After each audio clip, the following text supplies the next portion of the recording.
हमारे इस YouTube channel के सेगमेंट फास्ट न्यूज में आप तमाम का इस्तकबाल है। इस वीडियो में आप देख सकते हैं कम मिनटों में बहुत ज्यादा खबरें। तो आइए शुरू करते हैं वीडियो को और देखते हैं आज की ताजा तरीन खबरें। बीआरएस पार्टी की जानिब से दरगाह अजमेर शरीफ को चादर रवाना। राजस्थान के अजमेर दरगाह के उर्स के मौके पर हर साल पेश की जाने वाली चादर को बीआरएस पार्टी के कारगुजार सदर तारक रामाराव ने साबिक वजीर और MLC मोहम्मद महमूद अली की ज़ेर क़यादत पार्टी के अखिलती कायदीन की मौजूदगी में खुसूसी दुआ के बाद रवाना किया। मनमोहन सिंह को भारत रत्न से नवाजा जाए, तेलंगाना असेंबली में चीफ मिनिस्टर रेवंत रेड्डी की करारदाद।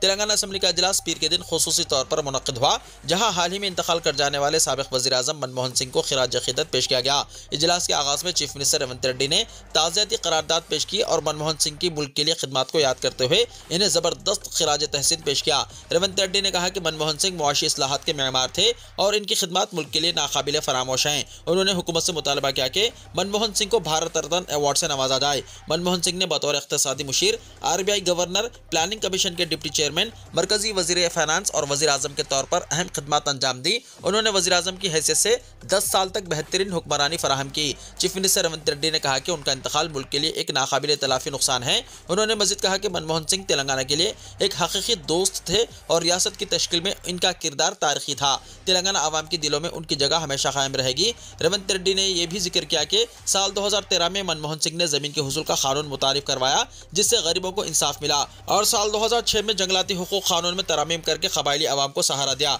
IT सेक्टर में भारत की कामयाबी को भी इनकी पॉलिसियों का नतीजा करार दिया। तेलंगाना की 60 साल जिद्दोजहद को हकीकत बनाने में इनका किरदार नाकाबिले फरामोश है। रेवंत रेड्डी ने ऐलान किया कि हैदराबाद के फाइनेंशियल डिस्ट्रिक्ट में मनमोहन सिंह का एक मुजस्समा नस्ब किया जाएगा ताकि इनकी यादगार को जिंदा रखा जा सके।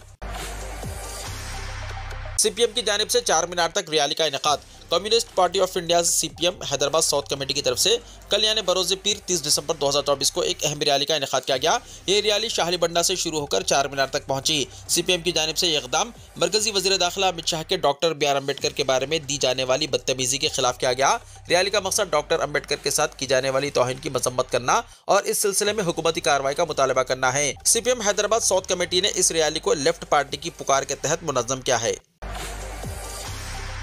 नए साल की तकारीब के मौके पर शहर में ट्रैफिक पाबंदियां, तमाम फ्लाईओवर्स बंद रहेंगे। हालत नशे में गाड़ियां चलाने वालों के खिलाफ खुसूसी मुहिम। नए साल की तकारीब के पेश नज़र शहर में ट्रैफिक पाबंदियां आयद की गई हैं।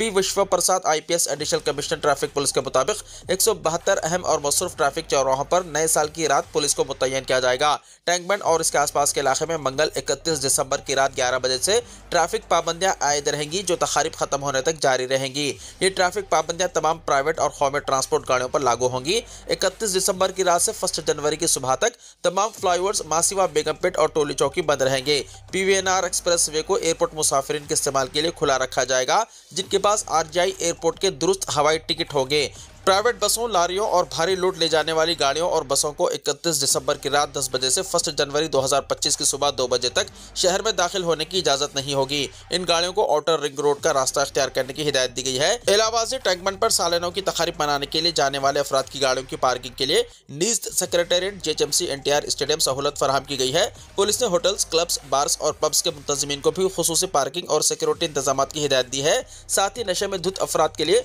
महफूज ट्रांसपोर्ट की फराहमी भी इनकी जिम्मेदारी होगी। हैदराबाद ट्रैफिक पुलिस की जानिब से नए साल की रात हालत नशे में गाड़ियां चलाने वालों, बर्क रफ्तारी, खतरनाक ड्राइविंग और दीगर ट्रैफिक कवायद की खिलाफ वर्जियों पर सख्त कार्रवाई की जाएगी। शहरियों को मशवरा दिया गया है कि वो हालत नशे में गाड़ियां चलाने से परहेज करें और महफूज तरीके से घर पहुंचने का इंतजाम किया जाए। हालत नशे में गाड़ियां चलाने पर 10,000 रुपए जुर्माना और 6 महीने की कैद की सजा हो सकती है। ट्रैफिक पुलिस ने ट्रैफिक अपडेट्स के लिए हैदराबाद ट्रैफिक पुलिस के सोशल मीडिया हैंडल्स को फॉलो करने का मशवरा दिया। सफर से मुताल्लिक हंगामी सूरत हाल पर ट्रैफिक हेल्पलाइन नंबर 9010203626 पर कॉन्टैक्ट किया जा सकता है। इसी तरह साइबराबाद कमिश्नरेट के हुदूद में भी ट्रैफिक पाबंदियां आयद की गई हैं। आज शहर में मेट्रो ट्रेन की टाइमिंग्स बढ़ा दी गई। नए साल के मौके पर हैदराबाद मेट्रो रेल ने ऐलान किया है कि वो 31 दिसंबर को मेट्रो ट्रेन की खिदमत आधी रात के बाद भी चलाएंगे। नए साल की तकरीबात को देखते हुए ट्रेन टाइमिंग को एडजस्ट किया जाएगा और आखिरी ट्रेन रात 12:30 पर रवाना होगी। तमाम सुर्ख, नीली और सब्ज लाइन्स तोसी खिदमत चलाएंगे। हैदराबाद मेट्रो रेलवे ने एक्स पर इश्तराक किया कि नए साल को खुशी और जहनी सुकून के साथ मनाया जाए। आमतौर पर हैदराबाद मेट्रो रेल खिदमत सुबह 6 बजे से रात 11 बजे तक तमाम टर्मिनल स्टेशनों पर चलती है। नए साल पर रात देर गए तक ट्रेन चलाकर मुसाफिरों को सहूलत मुहैया की जाएगी। बेरोजगार अखिलती नौजवानों को रोजगार से मरबूत करने के कोर्सेस 2 से 7 जनवरी 2025 दरख्वास्त दाखिल करने की सहूलत अखिलती मालियाती कॉर्पोरेशन ने कहा। तेलंगाना अखिलती मालियाती कॉर्पोरेशन की जानिब से अखिलती तबके के नौजवानों के लिए रोजगार पर मबनी कोर्सेस और इन्हें रोजगार दिलाने के लिए अहल उम्मीदवारों से दरख्वास्तें तलब की जा रही हैं। अखिलती लड़के लड़कियों के लिए 6 माही कोर्सेस शुरू किए जा रहे हैं। Web designing, graph designing, junior software developer, digital marketing, accounts assistants, tally के साथ hardware and networking, business consultancy, full stock developer, UI UX developer, Fico and tally ERP, graphic designing, database administration, data science, supply chain management, electronic security system, multipurpose health workers, pre primary teachers training, digital marketing and SSM, front office associate जैसे courses के लिए दाखिले की अहलियत inter और इससे आला degree रखने वाले नौजवानों के लिए रखी गई है। SSC और इससे कम अहलियत रखने वाले नौजवानों के लिए जो 6 माही कोर्सेज शुरू किए गए हैं, इनमें एडवांस फैशन डिजाइनिंग, टेलरिंग और एडवांस ब्यूटिशियन कोर्सेज शामिल है। अहल उम्मीदवारों को मशवरा दिया गया है कि वो 2 जनवरी से 7 जनवरी 2025 अपना आधार कार्ड, तालीमी सर्टिफिकेट्स, सालाना आमदनी, 2 अदद पासपोर्ट साइज फोटोज के साथ district minority welfare office, room number 601, 6वीं मंजिल, हज हाउस, नामपल्ली में शख्सी तौर पर अपनी दरख्वास्त दाखिल करें। रच्चाकुंडा ट्रैफिक पुलिस अफसरान के लिए बॉडी कैमरे। हैदराबाद में पुलिस टेक्नोलॉजी का बखूबी इस्तेमाल करते हुए अपने डिपार्टमेंट को अपडेट कर रही है। रच्चाकुंडा ट्रैफिक पुलिस ने अपने इन्फोर्समेंट अफसरान के लिए बॉडी वर्न कैमरा यानी BWCS या बॉडी कैमराओं का आगाज किया है। ये कैमरा अफसरान अपनी ड्यूटी के दौरान पहनेंगे, आवाम के साथ इनकी बातचीत को रिकॉर्ड करेंगे। पुलिस का मकसद अफसरान और आवाम के दरमियान तमाम हुई बातचीत को रिकॉर्ड करके शफाफियत और जवाबदही को यकीनी बनाने के लिए बॉडी कैमरों का इस्तेमाल करना है और तनाज़ात और शिकायत के इम्कानात को कम करना है। महकमे पुलिस की 40% गाड़ियां पेट्रोलिंग के लिए अनफिट। तेलंगाना में महकमे पुलिस की तकरीबन 4000 गाड़ियां जरूरी मेंटेनेंस खदमात से महरूम हैं, जिसके नतीजे में पुलिस को गाड़ियों के इस्तेमाल में दुश्वारी पेश आ रही है। बताया जाता है कि फंड्स की कमी की वजह से गाड़ियों की निगहदाश्त पर तवज्जो नहीं दी जा रही है। ये गाड़ियां बाकायदा पेट्रोलिंग के मकसद से हासिल की गई थी। बताया जाता है कि महकमे पुलिस की 40% गाड़ियां, जिनमें MUV गाड़ियां भी शामिल हैं, इन्हें अनफिट करार दिया गया है और वो पेट्रोलिंग के लिए इस्तेमाल नहीं की जा सकती। साबिक बियार हुकूमत ने 4000 गाड़ियों की खरीदी के लिए 500 करोड़ रुपए महकमे पुलिस को मंजूर किए थे, जिनमें MUV गाड़ियां, मोटर बाइक्स और दूसरी शामिल हैं। पेट्रोलिंग के मकसद से इन गाड़ियों को खरीदने का फैसला किया गया था। इन गाड़ियों में सायरन, GPS, रेडियो सिस्टम और दीगर सहूलतें मौजूद हैं। गाड़ियों का बाकायदा मेंटेनेंस महकमे पुलिस के लिए चैलेंज बन चुका है और फंड्स की कमी की वजह से स्पेयर पार्ट्स तब्दील करने से खासिर हैं। गुज़िश्ता दिनों अल्लू अर्जुन की नामपल्ली कोर्ट में पेशी के मौके पर इलाके में 22 पेट्रोलिंग गाड़ियों को तैनात किया गया, लेकिन वो अचानक फेल हो गई। पुलिस की एक गाड़ी को स्टार्ट करने के लिए आवाम को धक्का लगाते हुए देखा गया। बताया जाता है कि नाइट पेट्रोलिंग के दौरान ड्राइवर्स और स्टाफ को सख्त दुश्वारियों का सामना है। गाड़ियों के मेंटेनेंस के फंड्स के सिलसिले में आला हुक्काम से नुमाइंदगी की गई है। बताया जाता है कि साल 2014 में उस वक्त की हुकूमत ने नई गाड़ियों के लिए 200 करोड़ रुपए जारी किए थे। 8 साल बाद 2022 में मजीद गाड़ियों का इजाफा किया गया।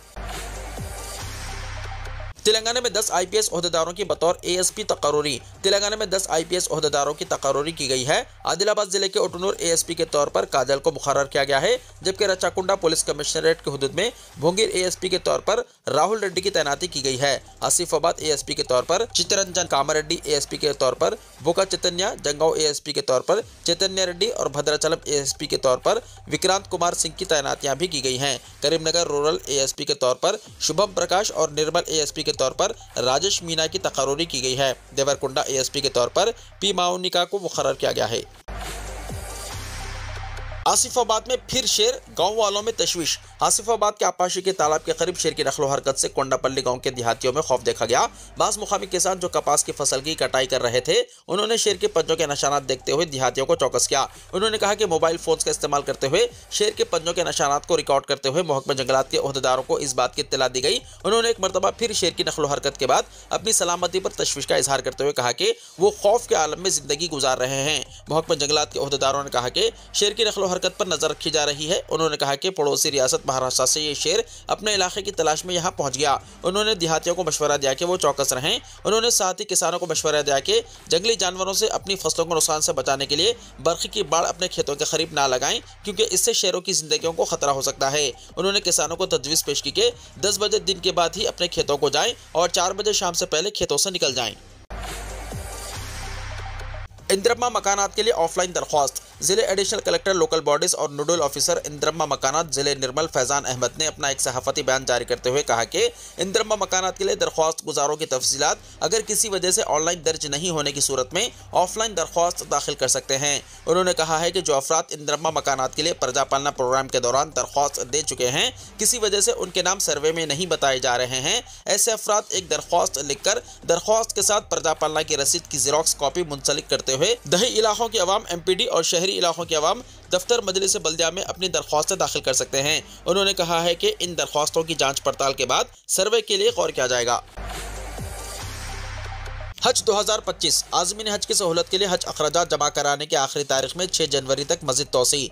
हज कमेटी ऑफ इंडिया ने आज़मीन हज की सहूलत के लिए अवामी मुतालबे पर वेटिंग लिस्ट में मुंतखब आज़मीन हज के लिए हज अखराजात की पहली और दूसरी किस्त की रकम 2,72,300 रुपये जमा करने की तारीख में 6 जनवरी 2025 तक तोसी कर दी है। खुर्रम में पहले से मुंतखब आज़मीन भी 6 जनवरी तक हज अखराजात की दूसरी किस्त 1,42,000 रुपये जमा कर सकते हैं। हज कमेटी ऑफ इंडिया की तरफ से जारी सर्कुलर में आज़मीन से अपील की गई है कि इस सहूलत का फ़ायदा उठाएं। अब तारीख में मज़ीद तोसी की कोई गुंजाइश नहीं है। आज़मीन को रकम जमा करने के लिए ई-पेमेंट की सहूलत दी गई है, जो वेबसाइट hajcommittee.gov.in या हज सहूलत ऐप पर दस्तयाब है। क्रेडिट कार्ड या डेबिट कार्ड या नेट बैंकिंग या UPI के जरिए आज़मीन स्टेट बैंक ऑफ इंडिया और यूनियन बैंक ऑफ इंडिया की किसी भी शाख में पे इन स्लिप और बैंक रेफरेंस नंबर के जरिए हज कमेटी ऑफ इंडिया के अकाउंट में जमा कर सकते हैं। वेटिंग लिस्ट से मुंतखब आज़मीन रकम की अदायगी करने के बाद असल इंटरनेशनल पासपोर्ट यानी मशीन रीडेबल जाती तस्दीक़शुदा कॉपी, मेडिकल स्क्रीनिंग और फिटनेस सर्टिफिकेट, हलफनामा, बैंक की पे स्लिप, हज दरख्वास्त फॉर्म कॉपी 8 जनवरी 2025 तक जमा करा दें। हज अखराजात की तीसरी किस्त का ऐलान हवाई जहाज के किराए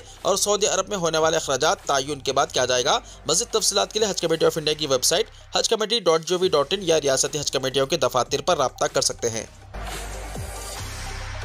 तमिलनाडु में तालिबात को माहाना 1,000 रुपये वजीफे की स्कीम का आगाज। रियासत तमिलनाडु में लड़कियों को आला तालीम के हुसूल के लिए मालियाती इमदाद हर महीने 1,000 रुपये वजीफे की फराहमी की स्कीम का आज आगाज अमल में आया।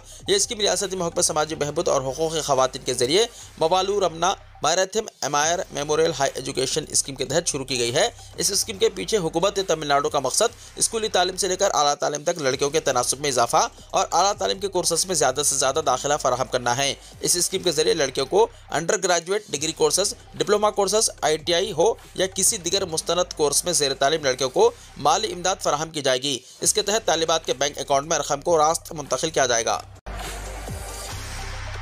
नायडू अमीर तरीन ममता गरीब तरीन चीफ मिनिस्टर वज़राए आला के औसत असासे 52.59 crore. Association for Democratic Reforms की रिपोर्ट। आंध्र प्रदेश के chief minister N Chandrababu Naidu 931 crore रुपए के असासों के साथ हिंदुस्तान के सबसे अमीर चीफ मिनिस्टर हैं, जबकि मगरबी बंगाल की ममता बनर्जी महज 15 लाख रुपए के साथ सबसे गरीब वज़ीर आला हैं। एसोसिएशन फॉर डेमोक्रेटिक रिफॉर्म्स की एक रिपोर्ट में यह बात कही गई। फिर को जारी करता रिपोर्ट के मुताबिक रियासती असम्बलियों और मरकजी ज़ेर इंतज़ाम इलाकों के वज़राए आला के औसत असासे 52.59 करोड़ रुपए हैं, जबकि हिंदुस्तान की फ़िक्स कौमी आमदनी साल 2023-24 में अंदाजन 1,50,854 रिकॉर्ड की गई। चीफ मिनिस्टर की औसत आमदनी 13,62,314 रुपए है, जो औसत फ़िक्स आमदनी से 7.3 ज़्यादा है।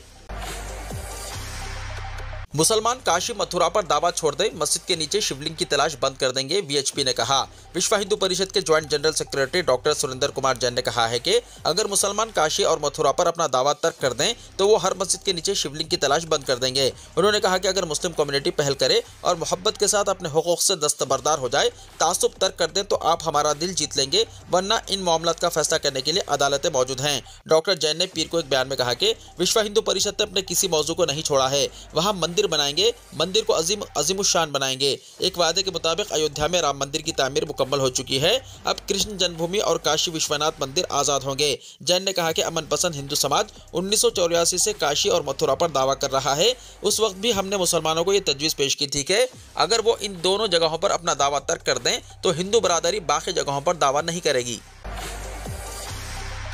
MSP के मुतालबे पर पंजाब बंद, आम जिंदगी मुतासर, लाजमी खिदमात को छूट। फसलों के लिए अकल तरीन इमदादी कीमत की कानूनी जमानत का मुतालबा करते हुए मरकज़ के खिलाफ एहतजाज करने वाले किसानों की बंद की वजह से पूरे पंजाब में आम जिंदगी मुतासर हुई। रेल और रोड ट्रैफिक ठप हो गई। रियासत के कई मुकामात पर तिजारती इदारे बंद रहे। किसानों ने पटियाला, जालंधर, अमृतसर, फिरोजपुर, भटिंडा और पठानकोट में कई सड़कों और शाहराहों पर सुबह 7 बजे से शाम 4 बजे तक धरने दिए, जिससे ट्रैफिक ठप हो गई। संयुक्त किसान मोर्चा और किसान मजदूर मोर्चा ने एक हफ्ता पहले रियासतगीर बंद का ऐलान किया था। टक्कर देने के बाद बाइक को 2 किलोमीटर तक घसीटते हुए ले जाने का वाकया। पुलिस को बीजेपी स्टिकर वाली बोलेरो की तलाश। रियासत उत्तर प्रदेश के संभल जिले में एक दिल दहला देने वाला वाकया पेश आया, जहां बीजेपी स्टिकर वाली एक बोलेरो गाड़ी ने एक मोटरसाइकिल को टक्कर दे दी। गाड़ी की जद में आई बाइक को तकरीबन 2 किलोमीटर तक सड़क पर घसीटती हुई ले गई, जिसकी वजह से चिंगारियां उठने लगी थी। इस हादसे में शदीद जख्मी होने वाले मोटरसाइकिल सवार सुखबीर ने इलाज के दौरान दम तोड़ दिया। ये वाकया इतवार की शाम पेश आया, जब मुरादाबाद के शाहजाद खेड़ा गाँव का रहने वाला सुखबीर बसला गाँव में अपने ससुराल से मोटरसाइकिल पर वापस जा रहा था। संभल जिले के सदर कोतवाली इलाके के इस्मावाली बाईपास पर एक तेज रफ्तार बोलेरो गाड़ी ने इसकी बाइक को टक्कर दे दी। हादसे का शिकार बाइक गाड़ी के नीचे फंस गई और वाजिदपुरम के करीब तकरीबन 2 किलोमीटर तक घसीटती हुई गई, जिसकी वजह से सड़क पर चिंगारियां उठती रही। हादसे की इत्तला मिलते ही पुलिस मौके पर पहुंच गई और शदीद जख्मी सुखबीर को जिले के सरकारी हॉस्पिटल ले जाया गया, जहां वो पीर की सुबह इलाज के दौरान जख्मों से जाबान न हो सका। पुलिस ने इस वाक़े पर मुकदमा दर्ज करके तहकीकात शुरू कर दी है। बीजेपी स्टिकर और ग्राम प्रधान के अल्फाज के साथ मौजूद गाड़ी मुकामी गांव के सरपंच की बताई जा रही है। पुलिस ड्राइवर की शनाख्त करने की कोशिश कर रही है। हादसे से मुताल्लिक एक वीडियो क्लिप जो एक और गाड़ी के मुसाफिर ने रिकॉर्ड किया, सोशल मीडिया पर वायरल हो गई। साबिक अमेरिकी सदर जिम्मी कार्टर का 100 साल की उम्र में इंतकाल। साबिक अमेरिकी सदर जिम्मी कार्टर का इतवार देर रात जॉर्जिया में वाक़ अपने घर में 100 साल की उम्र में इंतकाल हो गया।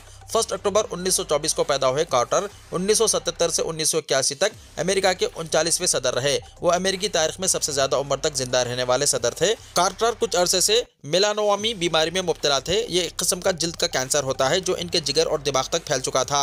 साल 2023 में उन्होंने हॉस्पिस केयर लेने का फैसला किया। हॉस्पिस केयर में हॉस्पिटल में इलाज करवाने से इनकार किया जाता है। सदर का ओहदा छोड़ने के बाद कई सालों तक उन्होंने अपनी तंजीम कार्टर सेंटर के जरिए इंसानियत के लिए खिदमत अंजाम दी। इसके लिए इन्हें साल 2002 में नोबल अमन इनाम से नवाजा गया था। जिम्मी कार्टर ने 1 अक्टूबर 2024 को जॉर्जिया में खानदान और दोस्तों की मौजूदगी में अपनी 100वीं सालगिरह मनाई थी। कार्टर के बेटे ने एक बयान में कहा कि मेरे वालिद इन सब के लिए हीरो थे जो मोहब्बत पर यकीन रखते हैं। चिप कार्टर ने राइटर्स को बताया कि न सिर्फ मेरे लिए बल्कि इन तमाम लोगों के लिए वो हीरो थे जो अमन, इंसानी हुकूक और बेलोस मोहब्बत पर यकीन रखते हैं। जिस तरह से वो लोगों को एक साथ लाते थे, इसकी वजह से आज ये पूरी दुनिया हमारा खानदान है। जिम्मी कार्टर 19 नवंबर 2023 को अपनी बीवी रोजलिन कार्टर की आखिरी रसूमात में शरीक हुए थे।